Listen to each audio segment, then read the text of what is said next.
Well, New Mexico saw another big jump in COVID-19 cases today with 300 more. Health officials are paying close attention to the hot spots. News 13's Gabrielle Burkhart compared some of the recent case numbers to the daily testing being done in each county to give us a better look. Gabby. Health officials tracking this data say the daily case numbers in more populated counties like Bernalillo and Doña Ana are concerning because of how densely populated those places are, but they're also keeping a close eye on what's happening in the southeast part of the state. Lee County with an 8.6% daily growth rate over the past 7 days.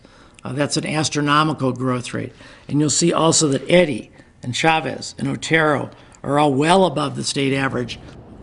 Now, Los Alamos National Lab is helping to track that data for the map that they used. We took a closer look at some of the numbers in those counties, including daily tests being done compared to the number of daily reported positive cases. In Bernalillo County, for example, the Department of Health reported more than 3,000 tests yesterday. 162 positive cases were reported, which amounts to more than 5% of people testing positive. In some of the smaller counties in southeast New Mexico, significantly less testing is taking place, but a higher percentage of people are testing positive. Of the number of tests taken yesterday, Eddy County, for example, shows 18% of people test positive.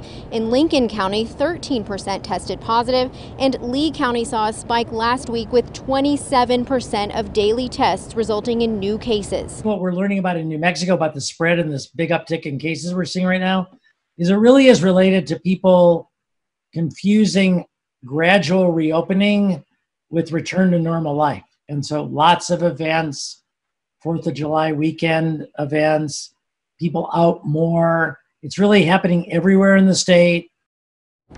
Now, under the state's gating criteria for reopening, the goal is to have a rate of spread of 1 or less. Now, New Mexico has been above that rate of spread number since mid-June. Back to you. Okay, thanks, Gabby. Now, in today's numbers just released, Lee County gained another 23 cases. Eddy County saw 13. Curry County saw 11. Now, given their small populations, that is a very significant increase. Now, the biggest spike in cases overall has been in the 20 to 39 age group.